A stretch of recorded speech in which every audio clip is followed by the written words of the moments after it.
Tuhan pagi hari ini, Efesus pasal yang keempat, ayat 13 sampai ayat yang ke-16. Efesus pasal yang keempat, ayat 13 sampai ayatnya yang ke-16. Sampai kita semua telah mencapai kesatuan iman dan pengetahuan yang benar tentang anak Allah, kedewasaan penuh, dan tingkat pertumbuhan yang sesuai dengan kepenuhan Kristus. Ayat 14.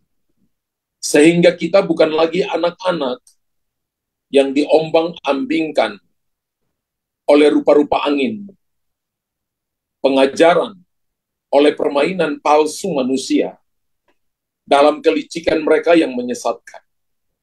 Tetapi dengan teguh berpegang pada kebenaran, di dalam kasih kita bertumbuh, di dalam segala hal ke arah Dia, Kristus yang adalah kepala.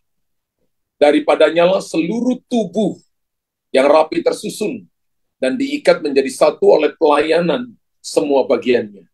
Sesuai dengan kadar pekerjaan tiap-tiap anggota, menerima pertumbuhannya dan membangun dirinya dalam kasih. Dari Efesus pasal 4 ini, ayat yang ke-13 sampai ayat yang ke-16, maka kita lihat bahwa ada sebuah kerinduan yang Tuhan taruh dalam hati Rasul Paulus yang dia tulis kepada jemaat di Efesus. Dan kerinduan itu supaya mereka berakar, mereka bertumbuh, dan mereka berbuah lebat.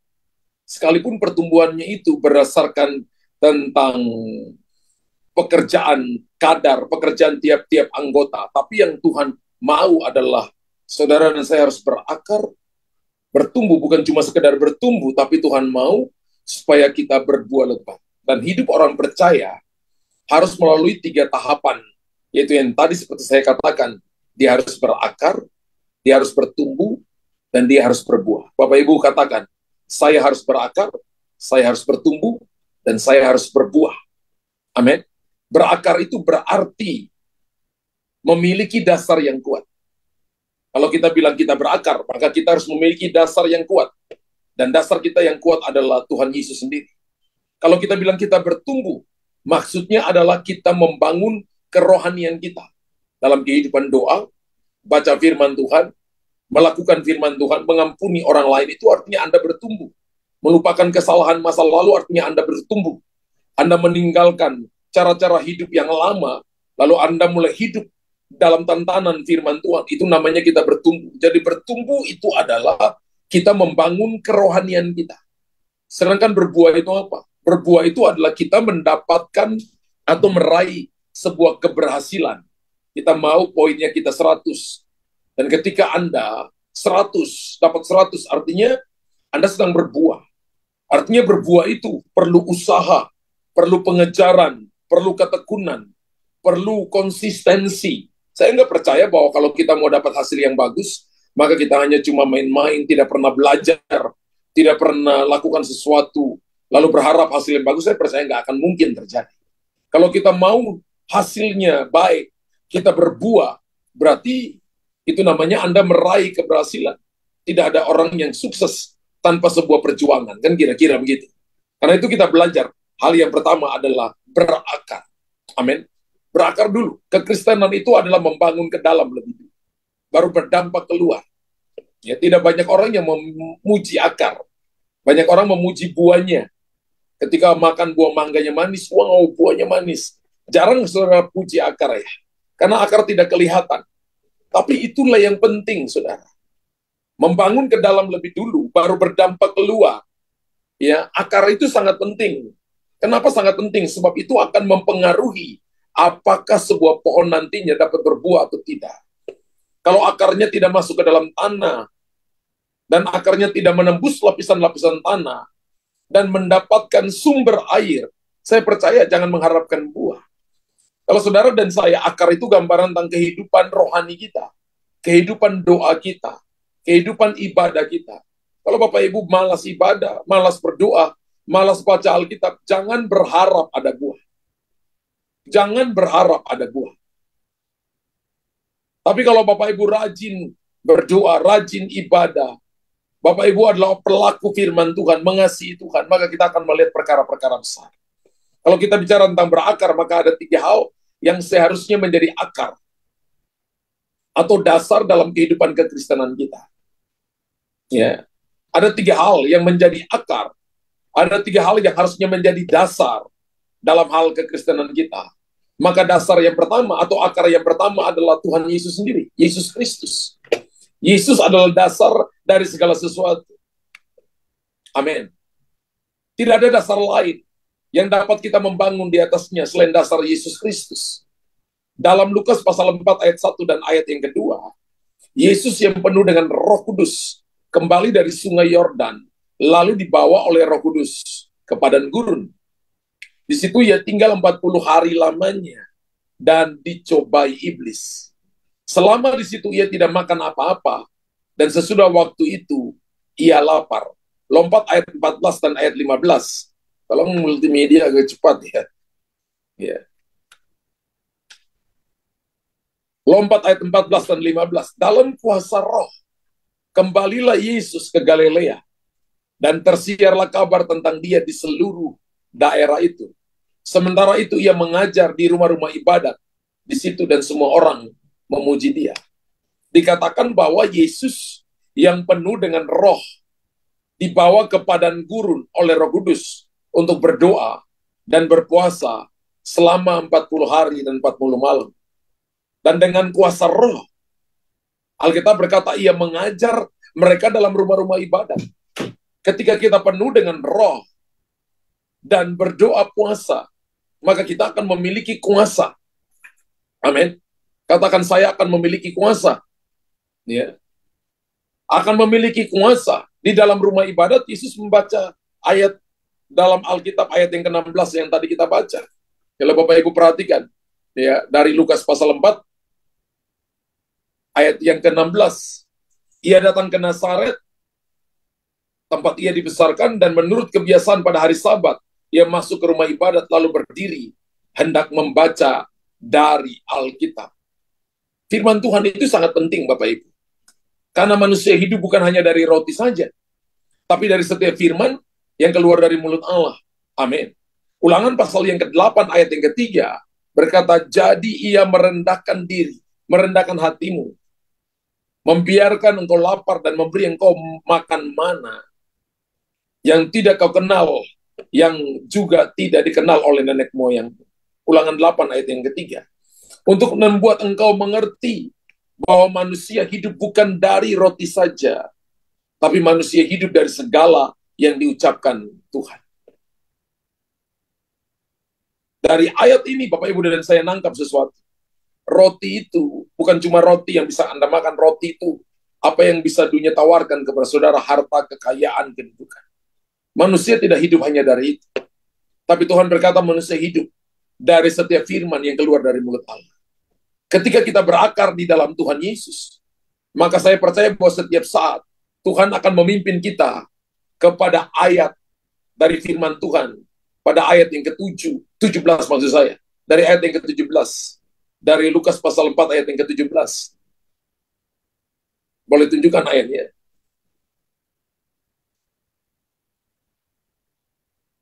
Kepadanya diberikan kitab Nabi Yesaya. Setelah dibukanya, ia menemukan nas di mana ada tertulis, ayat 18, berkata,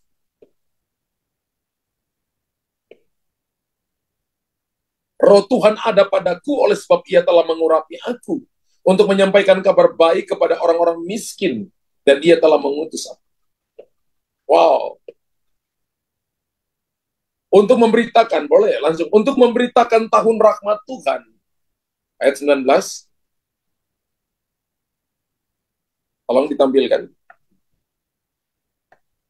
Untuk memberitakan pembebasan kepada orang-orang tawanan dan penglihatan bagi orang-orang buta, untuk membebaskan orang-orang yang tertindas, untuk memberitakan tahun rahmat Tuhan telah datang. Dan salah satu hasilnya adalah perkataan kita akan diurapi oleh Roh Kudus. Bahkan segala berkat-berkat rohani, berkat-berkat jasmani akan dicurahkan dalam kehidupan kita. Bisa kita lihat Lukas pasal 4 ayat 18 sampai ayat 19 yang tadi kita baca. Alkitab berkata, roh Tuhan ada padaku, oleh sebab ia telah mengurapi aku untuk menyampaikan kabar baik kepada orang-orang miskin. Dan ia telah mengutus aku untuk memberitakan pembebasan kepada orang-orang tawanan dan penglihatan bagi orang-orang buta, untuk membebaskan orang-orang yang tertindas, untuk memberitakan tahun rahmat Tuhan telah datang. Jadi kalau ketika dasar kita di atas dasar firman Tuhan, keadaan kita akan menjadi baik pertama, kemudian kita dipulihkan untuk pergi memulihkan orang lain. Mulut kita akan penuh dengan kuasa, hidup kita akan menjadi berkat bagi banyak orang. Jadi dasarnya, akarnya itu Tuhan Yesus. Yang kedua, akar yang perlu atau dasar yang perlu saudara dan saya membangun di atasnya adalah Roh Kudus. Mazmur 126 ayat 1 sampai ayat yang ke-6 berkata, ketika Tuhan memulihkan keadaan Sion, keadaan kita seperti orang-orang yang bermimpi. Pada waktu itu mulut kita penuh dengan tertawa, dan lidah kita dengan sorak-sorai. Pada waktu itu berkatalah orang di antara bangsa-bangsa, Tuhan telah melakukan perkara besar kepada orang-orang ini. Tuhan telah melakukan perkara besar kepada kita, maka kita bersuka cita. Ayat 4, pulihkanlah keadaan kami ya Tuhan, seperti memulihkan batang air kering di tanah Negeb. Orang-orang yang menabur dengan mencucurkan air mata akan menuai dengan bersorak-sorai. Orang yang berjalan maju dengan menangis sambil menabur benih, pasti pulang dengan sorak-sorai sambil membawa berkas-berkasnya.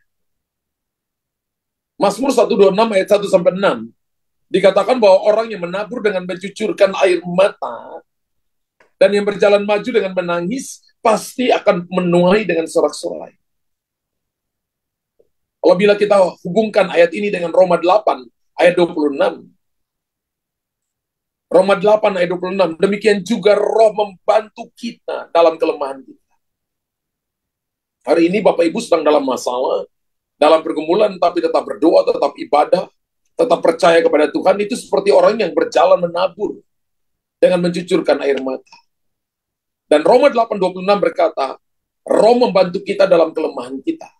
Sebab kita tidak tahu bagaimana sebenarnya harus berdoa. Tetapi Roh sendiri berdoa untuk kita kepada Allah dengan keluhan-keluhan yang tidak terucapkan. Wow. Roh Kudus adalah pribadi yang berdoa untuk kita kepada Tuhan dengan keluhan-keluhan yang tidak terucapkan. Keluhan-keluhan di sini atau dengan tangisan. Bukan hanya itu saja, Roh Kudus juga bersaksi bersama-sama dengan roh kita bahwa kita adalah putra-putra Allah, putra dan putri Allah. Roma 8 ayat yang ke-16 berkata, Roh itu bersaksi bersama-sama dengan roh kita bahwa kita adalah anak-anak Allah. Wow. Jadi kenapa sampai kita perlu membangun di atas Roh Kudus? Kenapa dasarnya harus Roh Kudus? Karena Roh Kudus akan berdoa bagi kita dalam tangisan, dalam keluhan-keluhan yang tidak terucapkan. Kenapa kita perlu membangun di atas Roh Kudus? Karena Roh Kudus bersaksi bersama-sama dengan roh kita bahwa kita adalah anak-anak Allah. Betapa luar biasanya pekerjaan Roh Kudus itu. Amin. Ketika kita berakar di dalam Roh Kudus, maka tidak ada yang perlu ditakutkan. Bapak Ibu tulis di kolom komentar. Yang on-site katakan, ketika saya berakar dalam Roh Kudus, tidak ada yang perlu saya takutkan. Amin. Kenapa? Karena segala sesuatu dapat Ia kerjakan, dapat Roh Kudus kerjakan bagi kita. Sebab Roh Kudus adalah Roh Pencipta. Kenapa kita nggak perlu takut? Roh Kudus adalah Roh Pencipta. Ia lebih tahu apa yang menjadi kebutuhan kita daripada diri kita sendiri. Bahkan Roma pasal 4 ayat 17 bagian terakhir berkata, Ia menciptakan dari yang tidak ada menjadi ada. Langit, bumi yang kita tinggal ini, semua yang kita bisa lihat ini, tercipta dari yang tidak ada, kemudian dijadikan ada, dan Roh Kudus yang meng-created itu, yang menciptakan itu. Berarti berakar di dalam Roh Kudus, ibaratnya itu seperti pohon korma yang ditanam di padang belantara.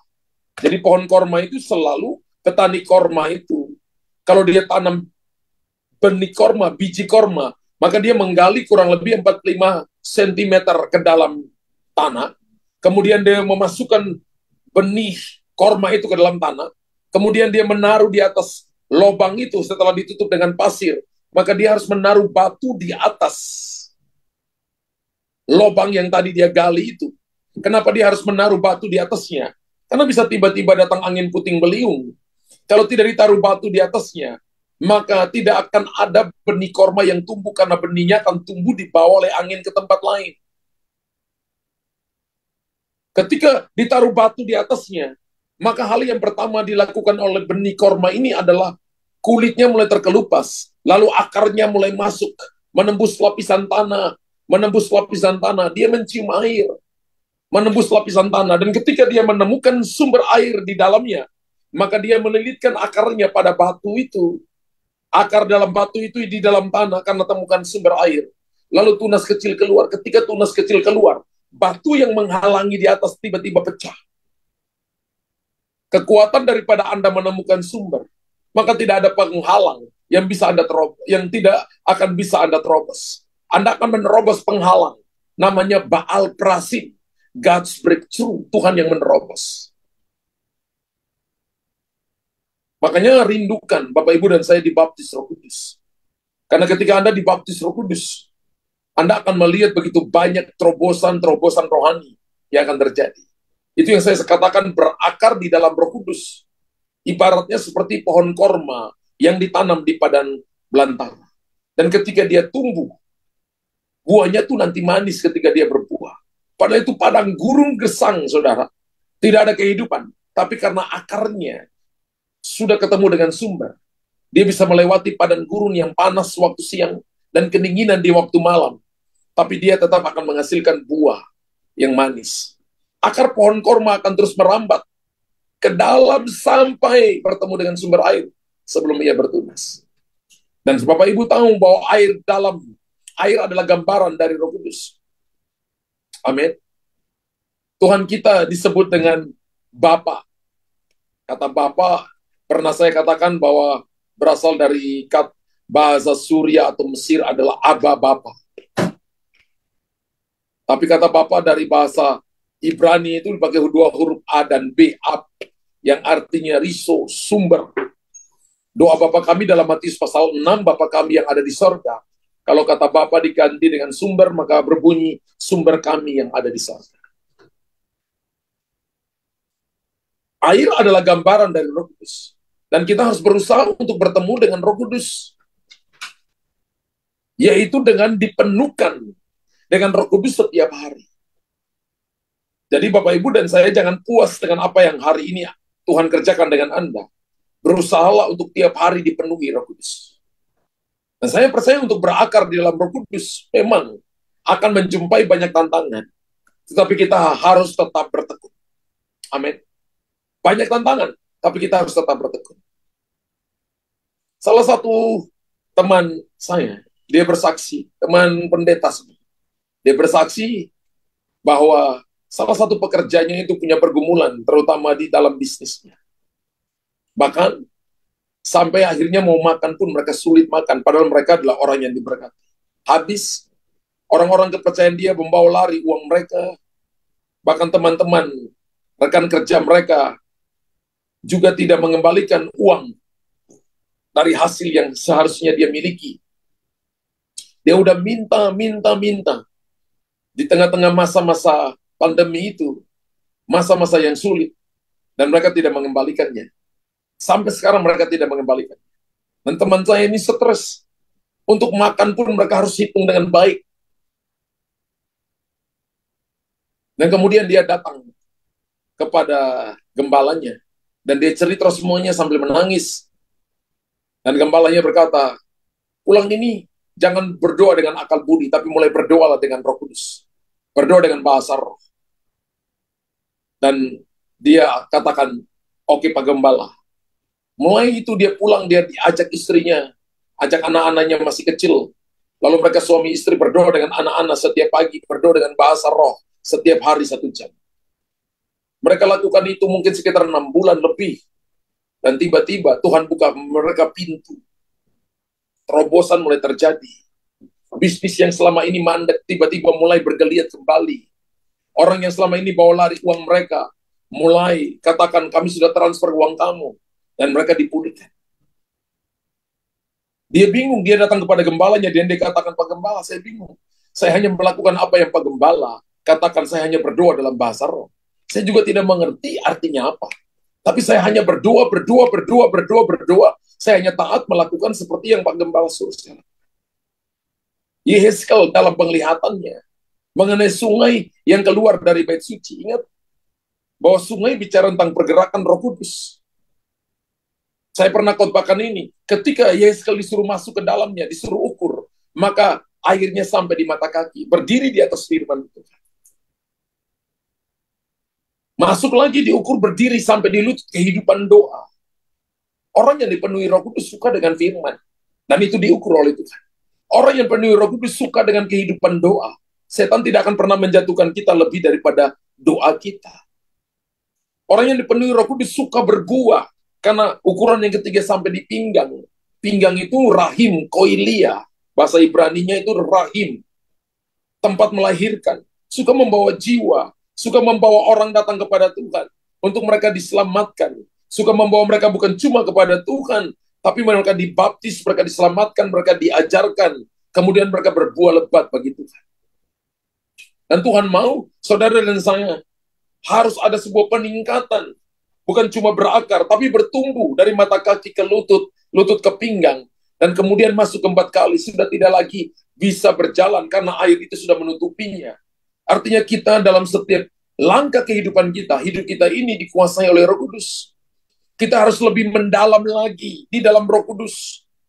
Semakin Anda pergi ke tempat yang dalam, Anda akan dapat perkara-perkara besar. Kalau Anda adalah seorang nelayan, ketika Anda pergi ke tempat yang dalam, Anda akan mendapatkan ikan yang lebih besar, tangkapan yang lebih banyak daripada Anda hanya memancing di tepi pantai, di air di mata kaki. Nah, seperti sungai ini, yang di dalamnya sudah tidak dapat lagi diketahui, maka Roh Kudus akan membawa kita kepada kedalaman demi kedalaman, deeper in love with you. Kedalaman-kedalaman dengan Tuhan. Dan Tuhan akan menyatakan kepada kita. Makanya kalau orang membangun dasar di atas dasar daripada Roh Kudus, maka saudara dan saya akan semakin cinta mengasihi Tuhan lebih lagi. Dasar yang ketiga, bukan cuma dasar Tuhan Yesus, bukan cuma Roh Kudus, tapi dasar iman. Yudas 1 ayat yang ke-20 berkata begini, akan tetapi kamu saudara-saudara, bangunlah dirimu di atas dasar imanmu yang paling suci, dan berdoalah dalam Roh Kudus. Yudas, dia menyampaikan bahwa kita harus membangun diri kita di atas dasar imanmu yang paling suci. Bangun diri di atas dasar iman yang paling suci dan berdoa dalam Roh Kudus. Iman kita harus disertai dengan berdoa dalam bahasa roh. Bapak Ibu kalau berdoa dengan akal budi ya paling 10 menit. Tapi kalau Bapak Ibu berdoa dengan bahasa roh, bisa 2 jam, bisa 3 jam, bisa 4 jam, bisa 5 jam, bisa semalam-malaman. Dan masa Bapak Ibu masih tetap bergairah dengan Tuhan. Amin. Dan berbahasa roh ini penting. Kenapa? Untuk membangun diri sendiri. Jadi kalau Bapak Ibu belum dibaptis Roh Kudus, Bapak Ibu harus merindukan untuk dibaptis Roh Kudus karena penting untuk membangun diri sendiri. Untuk membangun imanmu. Dan membangun dalam iman, dasar iman itu adalah Bapak Ibu dan saya banyak berdoa dalam bahasa roh. Banyak baca firman Tuhan. Dan membangun diri kita. Sehingga Bapak Ibu menjadi kuat. Itu akar. Akar itu akarnya ada 3. Akarnya Tuhan Yesus, akarnya Roh Kudus, akarnya iman. Yang kedua, setelah Bapak Ibu berakar ke dalam, sudah tahu bahwa dasarnya adalah Tuhan Yesus, dasarnya Roh Kudus, dan dasarnya adalah iman, maka mulailah bertumbuh. Poin yang kedua adalah bertumbuh. Mazmur 92 ayat 13 sampai 16. Mulailah kita bertumbuh. Mazmur 92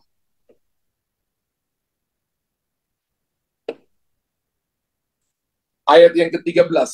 Itu ayat 14. Naik lagi, satu lagi. Mulai dari pohon korma akan tumbuh subur. Orang benar akan bertunas seperti pohon korma. Orang benar akan bertunas seperti pohon korma. akan tumbuh subur seperti pohon aras di Libanon. Wow. Ayat 14, mereka yang ditanam di bait Tuhan akan bertunas di pelataran Allah kita. Kita ini sedang ditanam di pelataran bait Tuhan. Pada masa tua pun mereka masih berbuah, menjadi gemuk dan segar. Ayat 16, untuk memberitakan bahwa Tuhan itu benar, bahwa ia gunung batuku dan tidak ada kecurangan padanya. Dikatakan bahwa orang benar yang ditanam di bait Tuhan akan bertunas seperti pohon korma dan bertumbuh subur seperti pohon aras. Tuhan mau itu gereja Tuhan bertumbuh.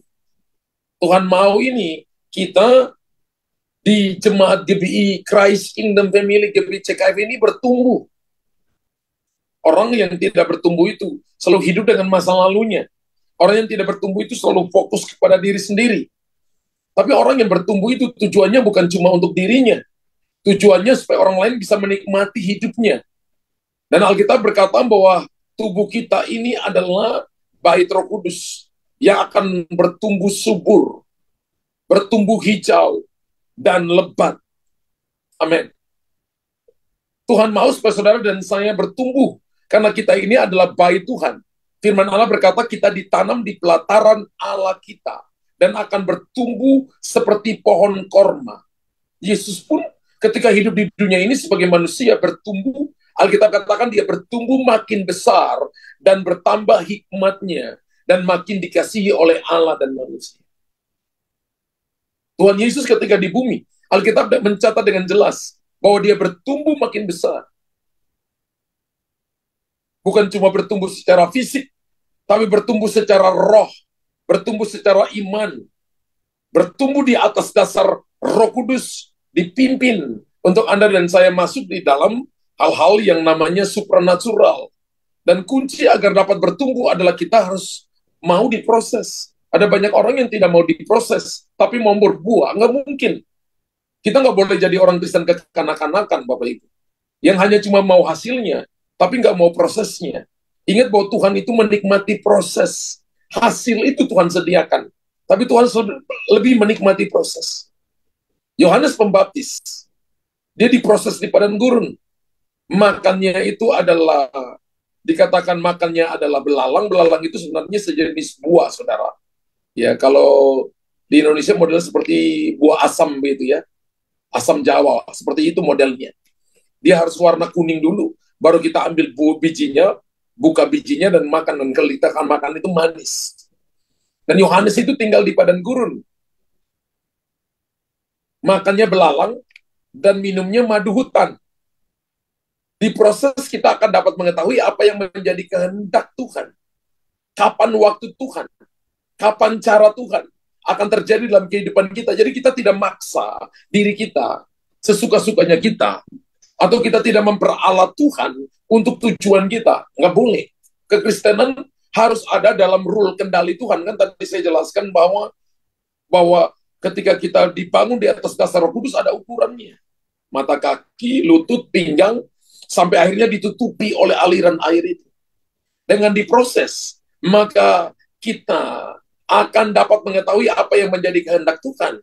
Kapan waktu Tuhan terjadi. Cara-cara Tuhan yang akan terjadi dalam kehidupan kita. Dan ketika Bapak Ibu diproses dalam masalah persoalan, dalam masalah keuangan mungkin, masalah bisnis, masalah keluarga mungkin, anak, orang tua dengan orang tua, teman dengan teman, rekan dengan teman, maka saya beritahukan persoalan masalah itu tidak melampaui kekuatan saudara. Amin. 1 Korintus 3 ayat 10. 1 Korintus 3 ayat 10 berkata begini, sesuai dengan kasih karunia Allah yang dianugerahkan kepadaku, aku sebagai seorang ahli bangunan yang cakap telah meletakkan dasar dan orang lain membangun terus di atasnya. Tiap-tiap orang harus memperhatikan bagaimana ia harus membangun di atasnya. Nanti ayat yang ke-11 berkata, entahkah dibangun di atas dasar dari rumput kering? Ya, karena tidak ada seorang pun yang dapat meletakkan dasar lain daripada dasar yang telah diletakkan, yaitu Yesus Kristus. Dasar kita itu adalah Yesus Kristus. Ayat 12 coba kita lihat. Ayat 12 berkata begini. Entahkah orang membangun di atas dasar ini dengan emas, perak, batu permata, kayu, rumput kering, atau jerami? Next, ayat 13.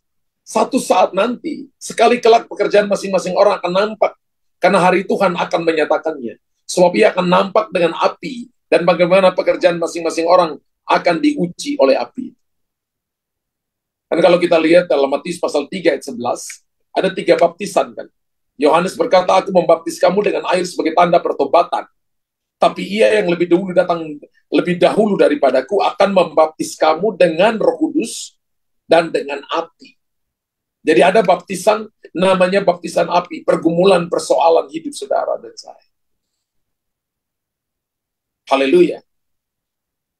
Kita harus memperhatikan bagaimana kita membangun. Rasul Paulus berkata, kita harus memperhatikan bagaimana kita membangun. Apakah pembangunan kita ini sudah sesuai dengan arahan Tuhan? Atau dibangun karena ego kita, supaya orang puji kita? Apakah pelayanan yang saya bangun ini sudah sesuai dengan kehendak Tuhan, ataukah belum? Apakah apa yang Tuhan sudah lakukan hari ini, apakah yang saya lakukan hari ini, maksud saya, sudah sesuai dengan yang Tuhan mau? Ataukah saya harus merubahnya? Dan perubahan itu nggak enak. Memindahkan meja makan dari tempat sudut rumah, memindahkan ke tengah-tengah, kan butuh orang untuk mengangkatnya. Mindah itu nggak enak, berubah itu nggak enak. Dan di akhir zaman ini, orang percaya akan terbagi dua, yaitu orang percaya rohani dan orang percaya duniawi, saya sebut itu. Orang percaya rohani, orang percaya duniawi. Ada orang percaya yang duniawi, yang dia masuk ke gereja. Ada orang percaya yang sepertinya dia mencari ayat-ayat untuk hanya mendukung apa yang dia sedang alami yang menyenangkan dia, tapi teguran-teguran Tuhan dia tidak mau dengar. Ada orang yang datang melayani karena dia ingin dapat sesuatu. Dia hanya dapat persembahan kasih. Tapi ketika dia tidak dapat itu, dia tidak mau melayani lagi. Ada orang yang melayani hanya di mimbar, hanya untuk dilihat orang. Setelah dia turun firman Tuhan, dia tidak mau dengar lagi. Karena dia kejar, itu namanya percaya duniawi. Tapi percaya rohani, dia rasa lapar dan haus akan Tuhan, terus dia kembangkan dalam hatinya. Dan orang percaya duniawi akan hidup dalam kedagingan, akan hidup dalam kelemahan. Karena itu kita harus berhati-hati. Alkitab berkata memperhatikan bagaimana kita membangun. Haleluya. Tapi orang percaya rohani, dia membangun di atas firman Allah. Dia membangun di atas kekuatannya Tuhan. Dia tidak melihat kelemahannya menjadi penghalang, tapi dia melihat kekuatan Tuhan menjadi jembatan bagi dia. Amin. Nah, setiap kali kita jatuh dalam dosa, kita harus segera kembali kepada Tuhan. Mari bertumbuhlah di dalam kasih karunia dan pengenalan akan Tuhan. 2 Petrus 3 ayat yang ke-18 berkata begini, tetapi bertumbuhlah dalam kasih karunia dan dalam pengenalan akan Tuhan dan Juru Selamat kita, Yesus Kristus. Baginya lah kemuliaan sekarang sampai selama-lamanya. Bertumbuh dalam kasih karunia. Kasih karunia itu adalah kemampuan Allah, kekuatan Allah, yang diberikan kepada kita untuk kita sanggup melakukan firman Allah. Jadi kita harus bertumbuh di dalam tuntunan firman Tuhan, di dalam covering firman Tuhan. Dan saya percaya keadaan kita akan semakin baik. Setelah Bapak Ibu berakar, Bapak Ibu bertumbuh, maka yang ketiga adalah Tuhan mau kita berbuah. Bapak Ibu katakan, Tuhan mau saya berbuah. Tulis di kolom komentar, Tuhan mau saya berbuah. Apakah kita sudah berbuah bagi Tuhan? Berapa banyak jiwa yang kita bawa kepada Tuhan? Berapa banyak orang yang kita sampaikan firman Tuhan kepada mereka? Berapa banyak orang yang saya bersaksi kepada mereka tentang Tuhan? Berapa banyak orang yang saya bawa ke Tuhan? Bawa ke Tuhan adalah dia diselamatkan, dia dipulihkan, kemudian dia memulihkan orang lain. Berbuah itu artinya kerinduan hati Tuhan. Tuhan mencari buah dari kehidupan kita. Tuhan tidak mencari pohon yang daunnya lebat. Tidak. Tuhan tidak mencari hanya pohon yang tumbuh, tapi Tuhan selalu mencari buah. Matius 21 ayat 18-19. Temanya di atas adalah Yesus mengutuk pohon ara. Pagi-pagi hari dalam perjalanannya kembali ke kota, Yesus merasa lapar. Matius 21, 18-19. Yesus merasa lapar. Dekat jalan ia melihat pohon ara lalu pergi ke situ. Tetapi ia tidak mendapat apa-apa pada pohon itu selain daun-daun saja. Katanya kepada pohon itu, engkau tidak akan lagi berbuah, engkau tidak akan berbuah lagi selama-lamanya. Kalau Bapak Ibu tidak berbuah, kita datang ketemu Tuhan, Tuhan bisa berkata, engkau tidak akan lagi berbuah selama-lamanya. Dan Alkitab berkata, seketika itu juga keringlah pohon ara itu. Bukan tunggu besok, bukan tunggu 1 jam lagi. Saat itu juga. Jadi orang yang tidak berbuah itu, gambaran bahwa dia mati secara rohani. Orang yang tidak berbuah itu, Tuhan gak senang dengan orang itu. Karena Tuhan itu selalu mencari buah. Kita sebagai orang percaya, kita diselamatkan oleh Tuhan, tapi kita punya tanggung jawab. Tanggung jawab kita adalah berbuah. Haleluya. Saya percaya kalau orang percaya punya kesadaran tinggi untuk menggenapi amanat agung Kristus, gereja sebesar apapun nggak akan bisa menampung begitu banyak jiwa-jiwa yang datang mencari Tuhan. Karena jemaatnya berbuah lebat bagi Tuhan. Jemaatnya selalu membawa jiwa-jiwa datang kepada Tuhan. Dan Yesus mencari buah dari pohon ara yang terlihat lebat, yang terlihat hijau. Tapi ia tidak menjumpai satupun buah. Akhirnya Yesus mengutuki pohon ara itu sampai kering, saudara. Dalam perumpamaan ini sebuah perumpamaan mengenai penabur yang hanya ditabur di tanah yang baik. Yang akhirnya, Bapak Ibu perhatikan, dapat 100 kali lipat, 60 kali lipat, dan 30 kali lipat. Matius 12 ayat 23, Alkitab mengatakan begini, yang ditaburkan di tanah yang baik, ialah orang mendengar firman, mengerti, dan karena itu, ia berbuah, ada yang 100 kali lipat, ada yang 60 kali lipat, ada yang 30 kali lipat. Ada orang yang dengar firman tidak mengerti. Tapi Tuhan mau setiap kali kita dengar firman, kita mengerti. Setiap kali khotbah 40-45 menit. Apa yang Bapak Ibu dapati? Apa yang Bapak Ibu mengerti? Kalau Bapak Ibu sampai tidak bisa mengerti, gereja lokal ini punya sarana Anda bisa masuk di family cell. Tanya kepada gembala family cell. Kemarin khotbah Pastor Luther seperti ini, maksudnya apa saya belum mengerti, nanti dijelaskan sama mereka. Kalau sampai Bapak Ibu nggak ngerti, nanti gembala family cell akan lapor ke tim pembinaan. Sehingga nanti pertanyaannya akan dijawab oleh mereka. Sampai nggak bisa lagi naik sampai ke saya. Sampai nggak bisa lagi. Kita berdoa puasa tanya Tuhan Yesus. Ya. Jadi itu urutannya. Ya. Alkitab berkata begini, tanah yang baik adalah gambaran dari orang yang bukan sekedar mendengar firman. Tanah yang baik juga bicara tentang mereka adalah orang yang mengerti dan melakukan firman yang ia dengar sehingga dapat berbuah. Kenapa kita tidak berbuah? Karena kita tidak melakukan apa yang kita dengar. Kenapa kita tidak berbuah? Karena kita tidak pergi memberitakan Injil. Kenapa kita tidak berbuah? Karena kita tidak mau mendoakan orang lain. Kenapa kita tidak berbuah? Karena kita nggak pernah WhatsApp orang lain, ajak orang lain datang ke gereja, datang dengar firman, datang berdoa.